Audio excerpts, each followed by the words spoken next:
ଗାଳ୍ପିକ ରାଜକିଶୋର ରାୟ। ତେବେ ତମେ କହୁଛ ନେତ୍ରଯୁଗଳରେ ନୀଳପଦ୍ମର ଠାଣିଦେବ? ଆଜ୍ଞା ମଣି, କର୍ଣ୍ଣଭୂଷା ପାଇଁ କିଛି ଅଳଙ୍କାର ଦେଇପାର, ତା ବି ଦେବି। ଆଚ୍ଛା, ଅଙ୍ଗୁଷ୍ଠୀର ନଖ ପ୍ରାନ୍ତରେ ଗୋରୋଚନର ବିନ୍ଦୁ କମନୀୟ ହେବ କି? ଗୋରୋଚନାର ବିନ୍ଦୁ ଭାଲ ପଟରେ ଆଙ୍କିଲେ ସୁନ୍ଦର ହେବ, କିନ୍ତୁ ସ୍ୱର୍ଣ୍ଣ ପ୍ରତିମାର ଲଲାଟରେ ଗୋରୋଚନା ଚିତା ଅସ୍ପଷ୍ଟ ରହିଯିବ। ବରଂ ଲଲାଟର ସାମାନ୍ୟ ଶିଳା ମୂର୍ତ୍ତି ସମ୍ମୁଖରେ ବସି ପଡ଼ିଲେ କହିଲେ, ମା, ଶିଳ୍ପ ବେଶ, ମୁଁ ଯାହା ଖୋଜୁଥିଲି ତା ପାଇଛି ବୋଧହୁଏ। ମା, ଅନୁମତି ଦିଅନ୍ତୁ, କିଭଳି କାର୍ଯ୍ୟରେ ମୁଁ ଆପଣଙ୍କର ସହାୟତା କରିପାରିବି? ଶ୍ରୀଧର ଆସନ୍ତା ଉତ୍ତର ପ୍ରତୀକ୍ଷାରେ ବସି ରହିଲେ। ଦେଖ ପାତ୍ର, ଯୋଗିନୀ ପାଖରେ ମୂର୍ତ୍ତି ପୂଜାର ମୂଲ୍ୟ ନାହିଁ। ତଥାପି ମର୍ମେ ମର୍ମେ ଜୀବନର ଯେଉଁ ଶେଷ ଅଭିନୟଟିକୁ ବଡ଼ ଯତ୍ନରେ ହୃଦୟରେ ଧରି ଚାରିଣୀ ହୋଇଛି, ସେ ଛବିକୁ, ସେ ଧାରଣାକୁ ବା ସେ ଭାବକୁ ରୂପ ଦେଇପାରିବ କଳିଙ୍ଗ ଶିଳ୍ପୀ? ମା, ମୂର୍ତ୍ତି ଦେଖି ମୂର୍ତ୍ତି ଗଠନ ଶିଳ୍ପକଳାର ନିମ୍ନ ସ୍ତରର କଥା, କିନ୍ତୁ ଲିଙ୍ଗରାଜଙ୍କର ଆଶୀର୍ବାଦରୁ ମୋ ପକ୍ଷରେ ଛବିର ଭାବ ହିଁ ଯଥେଷ୍ଟ। ଆପଣ ପ୍ରକାଶ କରନ୍ତୁ। ଯୋଗିନୀ ଟିକେ ଇତସ୍ତତ ହୋଇ ପଡ଼ିଲେ। କହିଲେ, ଏ ସ୍ଥାନ ନିର୍ଜନ ତ? କେବଳ ସାକ୍ଷୀ ବିଶ୍ୱ ବିସ୍ତୃତ କେଦାର ଓ ପ୍ରେମ ଯୋଗିନୀ ଗୌରୀ।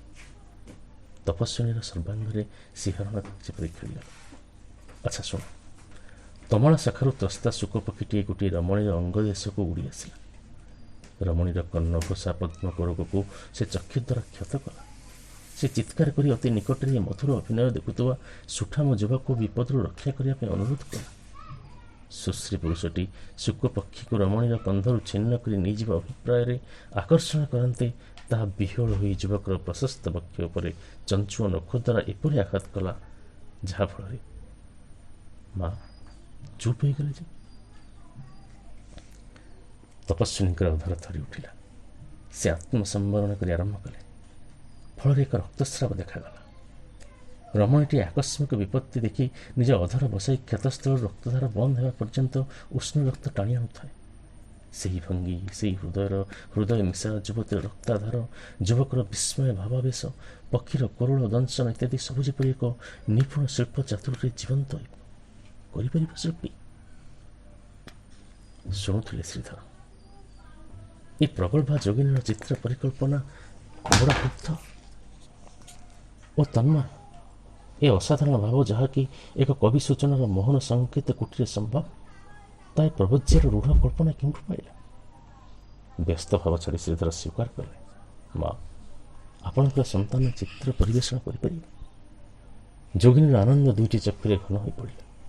ସେ ଧୀରେ ଧୀରେ ଆସନ ଛାଡ଼ି ଆମର ବାଟିକା ତଳ ଅନ୍ଧକାରରେ ମିଳିଗଲେ। ବିନ୍ଧ୍ୟାର ପ୍ରତିମୂର୍ତ୍ତିରେ ଶୁଭ ଦିଆ ହେବାର ଆଜି ଦ୍ୱାଦଶୀ ଦିନ। ରାଜା ବସୁଭୂମା ଉତ୍ଫୁଲ୍ଲ ପ୍ରାଣରେ ଆଜି ପୂର୍ଣ୍ଣାଙ୍ଗ ପ୍ରତିମାର ଶୋଭା ଦେଖିବ ବୋଲି କକ୍ଷ ମଧ୍ୟରେ ପଦଚାରଣା କରୁଛନ୍ତି। ଶ୍ରୀଧର ମହାରଣା କକ୍ଷର ଦ୍ୱାର ଉନ୍ମୁକ୍ତ କରି ବିନ୍ଧ୍ୟାର ଶିଳ୍ପୀ ପ୍ରତିମା ରାଜାଙ୍କୁ ହାତ ବଢ଼ାଇ ଦେଖାଇ ଦିଅନ୍ତେ ରାଜା ଉଚ୍ଚସ୍ୱରରେ କହିଲେ, ଏଇ ଯେ ନିଜେ ବନ୍ଧ୍ୟା, ଏଇ ଯେ ନିଜେ ବିନ୍ଧ୍ୟା। ଏହା କହି ସେ ମୂର୍ତ୍ତି ପାଖକୁ ଝୁଙ୍କି ପଡ଼ିଲେ। ଶ୍ରୀଧର ଶାନ୍ତ ଭାବରେ କହିଲେ, ମଣିମା, ଆପଣଙ୍କର ଭ୍ରମ ହିଁ ମୋର ଯଥାଯୋଗ୍ୟ ପୁରସ୍କାର। ଏ ବିନ୍ଧ୍ୟାର ପ୍ରତିମୂର୍ତ୍ତି କଳିଙ୍ଗ ଶିଳ୍ପୀ ଶ୍ରୀଧର ମହାରଣାର ରୁକ୍ଷ କର ଦୁଇଟିରେ ମୂର୍ତ୍ତିମନ୍ତ ହୋଇଛି। ଶ୍ରୀଧର, ଏ ପ୍ରତିମା ନୁହେଁ, ଏ ଜୀବନ୍ତ ବିନ୍ଧ୍ୟା। କର୍ଣ୍ଣଭୂଷାରେ ଯେଉଁ ପଦ୍ମକୋରକ ଖଞ୍ଜିଛ, ତାହା ସେହି ଦୁଷ୍ଟ ବିମୁଷ୍ଠ ଦ୍ୱାରା ଛିନ୍ନ ଭିନ୍ନ ହୋଇଥିଲା। ମୋର ଠିକ୍ ସ୍ମରଣ ଅଛି। କିନ୍ତୁ ହେ କଳିଙ୍ଗ ଶିଳ୍ପୀ, ଅକ୍ଷୁଣ୍ଡ ଜୀବନ ପ୍ରତିମାରେ ଚନ୍ଦ୍ରଠାରେ କଳଙ୍କ ନ୍ୟାୟରେ ଭୁଲ କଲ କାହିଁକି? ବିନ୍ଧ୍ୟା ତାମୂଳ ସେବନ କରେ ନାହିଁ, ଅନ୍ତତଃ ମୁଁ କେବେ ଦେଖି ନାହିଁ। ତାର ଅଧର ଯେ ରକ୍ତବର୍ଣ୍ଣ ଦେଖୁଛି। ଶ୍ରୀଧରଙ୍କ ବିସ୍ମୟଭୂତ ଅପଲକ ନେତ୍ର ଦେଖିଲେ ଜଣାଯିବ ଯେ ସେ କେଉଁ ଅତୀତ ସ୍ମୃତିକୁ ଜୋର କରି ଟାଣି ଆଣୁଛନ୍ତି। କଳିଙ୍ଗ ଶିଳ୍ପୀର ଭୁଲ, ଏତିକି ଶୁଣି ସେ ପାଗଳ ପରି କହି ବସିଲେ, ମଣିମା, ଶରଣ ପ୍ରାର୍ଥନା କର, ଏ ଭୁଲକୁ ମୁଁ ଭୁଲ ବୋଲି ସ୍ୱୀକାର କରିପାରିବି ନାହିଁ। ବିନ୍ଧ୍ୟାର ପ୍ରତିମା ଗଠନ ଯେଉଁଦିନ ଶେଷ କଲି, ସେଦିନ ଘଟଣାଚକ୍ରରେ ଅନ୍ୟ ଏକ ଗ୍ରାହକଙ୍କଠାରୁ ଏକ ଶିଳ୍ପ ଯୋଜନା ଭାରର ନମୁନା ପାଇଲି। ସେ ଯାହା ଚିତ୍ରର ଭାବ ଦେଲେ, ତାହା ମୋତେ ଅସାମାନ୍ୟ ବୋଧ ହେଲା। ତାଙ୍କର ଚିତ୍ର ପରିକଳ୍ପନା ମୋର ହୃଦୟରେ ଘନୀଭୂତ ହୋଇ ରୂପକାର ହେବା ସମୟରେ ମୁଁ ବିନ୍ଧ୍ୟା ପ୍ରତିମାର ଅଧରରେ ଶେଷରେ ତୁଳି ଦେଇଛି। ଜାଣେ କାହିଁକି ତୁଳି ମୋର ଏକ ଧାର ରକ୍ତ ଏଭଳି ସୁଷମାଯୁକ୍ତ ଅଧରରେ ବୋଳିଦେଲା। अपराध क्षमा करिए महाराज। एक निश्वास समस्त कथा शुणी श्रीधर कक्ष छाड़ी चलीगला बेले शुणिले राजा पागल परी कहते रक्तगार बिंधिया अधर पुणी शिल्पी देछि कर्णभूषा पद्मकर प्रलाप केवल प्रलाप। शुण श्रीधर यही बसंत समय प्रासाद कक्ष एकाकी बसी मो बसंतोत्सवर संभोग श्री उपभोग करुଥିଲି। यही समय दुर्गरक्षक जणाइला जे जड़े नारी मोर दर्शन प्रार्थी सामान्य नारी जड़े द्वारदेश मोर अपेक्षा करुच्ची। ए संवाद में विचलित हेलेनि। जीवन में नारी प्रति अनुरक्ति मोर बड़ विस्वाद विषय। मु जानी शुणी तार दृष्टिरेखा भीतर को जावाई शंका करे। ये मोर प्रकृतिगत विरुता न दुर्दम अभिलाष। किंतु किए संवाद केनी जड़े नारी दैत्य ब्याजरे आसी जानापी मुझे आने को आदेश देली। जो नारी युद्ध कर्म पिंधि कांधे तुणीर झुलाई सशस्त्र सैनिक बेश मो सम्मुखें छिड़ाला से बिंधिया।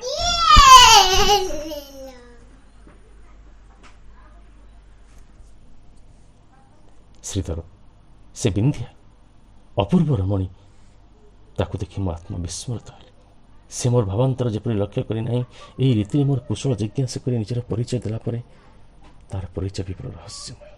से केउठी बहु युद्ध सैनिक बेश रणतांडव देखी किंतु मो पाखक आसी मिनती नहीं जे से मोरी अंतपुरवासी किसी दिन युद्ध क्लेश पाशवी पकड़ बेस कथा। मु अविवाहित थी से मोर अंतपुर शून्य पड़े मुझे युद्ध प्रमत्ता रमणी को बिना आपत्ति अंतपुरवासी होगा अनुमति देली। यही भाव किंतु मोर हृदय अधिकार कला।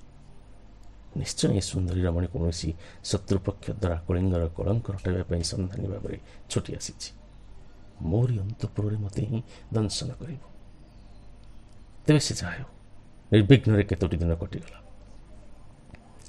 कुंचुकी को तार सुविधा असुविधा कथा देखा नियुक्त कले तारी कथार मुझे विश्वास करे। तेज श्रीधर यह शुण जे बिंध्या आसला बेले जो युद्ध बेश मत अभिवादन कला से ताहा सब कड़े भूलीगला। बरं साधारण नारी बेश उद्दामलोल यौवन ज्योति को विकिरण कर अंतपुरस्थ उद्यान एक प्रांतरू अन्य प्रांत पर्यंत चित्रित प्रजापति परी घूरी पड़ा। अनासक्त भाव में मोर राजकार्य निर्वाह करुए। दिने विहंग विहार परिदर्शन करने मु राजपोशाक त्याग करी मन विनोदन निमित्त यात्रा कली। ताहा अंतपुर निकटस्थ स्थान। यही विहंग विहार में नाना जाति पक्षी अच्छा किंतु से बिंबुष्ट को भारी सुख पाऊली। बिंबुष्ट गोटे शुक पक्षीर नाम। से दिन कथा पिंजर मुक्त कर मुझे बिंबुष्ट को आनी सोना शिकुड़टी मो बामकर तर्जनी बांधुले से बिंबुष्ट जोर रे गोटे झंका दे उड़ीगला। स्वर्ण शिकुड़ी भी खंड खंड हो भूतले निक्षिप्त है। देखिली से अंतपुरस्थ उद्यान तमाला शाखारे बसी आत्मगोपन कला। मु बड़ अनुनय कर डाकिली मात्र से कर्णपात कला ना बरं तमाला शाखार चक्षुतरा दुईटी मुदी दे सुक्षुप्ति निमग्न है। अंतपुर को जीवा बिंध्यार उदय होगा दिन ठारू मो पक्षे संभव न। किंतु जदि बिंबुष्ट को धरी न पारे तेज तार विच्छेद दुख में बड़ कातर हो पड़े। यह भावी अंतपुर आड़े अग्रसर है। एकाकी जो उद्यान में पुष्पवाटिका तले जाऊँ जाऊँ देखिली मराहल खचित रीड़सर सोपान श्रेणी को भरा दे बिंध्या गोटी नील पद्म को निज मुद्रित चक्ष दुईटी धीरे धीरे संचार करुच्ची। भक्ष्य अनाव्य कर्णालंकार पद्म कर कटी देश केवल झीर्ण उत्तरीय खंड ये रूप आलोक मत मुग्ध कला। चातुरी दूर को देखिपारी सल्लज बदन मत स्वागत जन अभिवादन कला। मु निरुपाय हो दूरस्थ तमला शाखा को हस्त संप्रासन कर संकेत देली। बुद्धिमती बुझीपार वो बिंबुष्ट उड़ी जाइए किसी चिंता करतु आसत। दुहे तमाला शाखा उपर दृष्टि करके जो बिंध्या पचारा मत स्मरण कर मुझे नीति अपेक्षा था। बिंध्या कथा को हद भ्रूक्षेप नक चित्कार कर मूर्ख सुख पक्षी शीघ्र फेरिया। बिंबुष्ट मो कथा को खातिर न कर बरं लतांतराल आत्मगोपन कला। मु निरुपाय भाव में बिंध्यार मुख सुषमा को चाहिए से मत अपेक्षा करतु कही द्रुप्ता पानी फणी परी हठात पुणी अंतपुर मध्य प्रवेश कला। मु अति दीन भाव में एक बिंबुष्ट अन्य पाखे बिंध्या को चाह रही। क्षिप्र चरण में बिंध्या अन्य एक शुक पक्षी धरी तमाल वृक्ष तले डाक देला। बिंबुष्ट ତୋର ସାଥୀ ତୋତେ ବଡ଼ କାତର ପ୍ରାଣରେ ଡାକୁଛି, ତୁ ଫେରିଆ। ଏଇ ଏକ କଥା ବାରମ୍ବାର ଉଦ୍ୟାନ ଗର୍ଭରେ ପ୍ରତିଧ୍ୱନିତ ହେଲା ଓ ପ୍ରତିଥର ବିନ୍ଧ୍ୟା ମୋ ଆଡ଼େ କଟାକ୍ଷ ନିକ୍ଷେପ କରି ମୋତେ ବ୍ରତଭଙ୍ଗ ଉଦ୍ଦେଶ୍ୟରେ ବିଚଳିତ କରୁଥାଏ। ମୁହୂର୍ତ୍ତକ ପରେ ଦେଖିଲି ବିମ୍ବଷ୍ଟ ପକ୍ଷ ବିସ୍ତାର କରି ବିନ୍ଧ୍ୟାର କାନ୍ଧ ଉପରକୁ ଉଡ଼ି ଆସିଲା ଓ ବାରମ୍ବାର ତାର କର୍ଣ୍ଣଭୂଷା ପଦ୍ମ କୋରକକୁ ଚଞ୍ଚୁରେ ଆଘାତ କଲା। ମଣିମ ଏତିକି ଶିଳ୍ପ ପକ୍ଷରେ ଯଥେଷ୍ଟ। ତାପରେ ଯାହା ଘଟିଛି ତା ଶିଳ୍ପରେ ହିଁ ଫୁଟି ଉଠିବ। ଆପଣ ମୋତେ ବିଦାୟ ଦିଅନ୍ତୁ, ମୁଁ କ୍ଷଣକ ମଧ୍ୟରେ ଫେରି ଆସିବି। କ୍ଷଣକର ଅବସାନ ହେଉଣୁ ଶ୍ରୀଧର ଚଞ୍ଚଳ ପଦକ୍ଷେପରେ କକ୍ଷରେ ପ୍ରବେଶ କଲେ। ତାପରେ ଗୋଟିଏ ପ୍ରସ୍ତର ଖୋଦିତ ମୂର୍ତ୍ତିକୁ ରାଜାଙ୍କ ସମ୍ମୁଖରେ ଥୋଇ ଶ୍ରୀଧର ଯୋଡ଼ସ୍ତରେ ଛିଡ଼ା ହେଲେ। ପ୍ରଭୁ, ତାପର ଘଟଣା ହିଁ ମୂଳ ପ୍ରସ୍ତରଖଣ୍ଡ ବ୍ୟକ୍ତ କରିବ। ବଜ୍ରପାତରେ ଚେତନ ଲୁପ୍ତ ହେବା ଭଳି ଏ ଅସାଧାରଣ ରହସ୍ୟ ଦେଖି ରାଜାଙ୍କର ବାକ୍ସ୍ଫୂର୍ତ୍ତି ଅସମ୍ଭବ ହେଲା। ସେ କେବଳ ଉନ୍ମାଦ ଭଳି ବିସ୍ଫାରିତ ନେତ୍ରରେ ପ୍ରତିମୂର୍ତ୍ତିଟିକୁ ଆଲିଙ୍ଗନ କରି ବକ୍ଷସ୍ଥଳରୁ ରକ୍ତ ଶୋଷି ନେଉଥିବା ଯୁବତୀର ରକ୍ତ ଆଧାରରେ ଚୁମ୍ବନ ଦେଇ ମୂର୍ଚ୍ଛା ଗଲେ। ଖଣ୍ଡଗିରି ଗୁହା ଶୂନ୍ୟ। ଖଣ୍ଡେ ଶୈବାଳ ଗୁଳ୍ମପୂର୍ଣ୍ଣ ପ୍ରସ୍ତର ଉପରେ ବକ୍ରାଙ୍କିତ ହେଉଛି କେତୋଟି ଲିପି ମାତ୍ର। କଳିଙ୍ଗ ଶିଳ୍ପୀ, କଳିଙ୍ଗର ରାଜା ବସୁଭୂମାଙ୍କ ଯୋଗିନୀ ପାଇଁ ଉଦ୍ଦିଷ୍ଟ ଶୁକପକ୍ଷୀ ଶିଳ୍ପକୁ ଉପହାର ଦିଏ।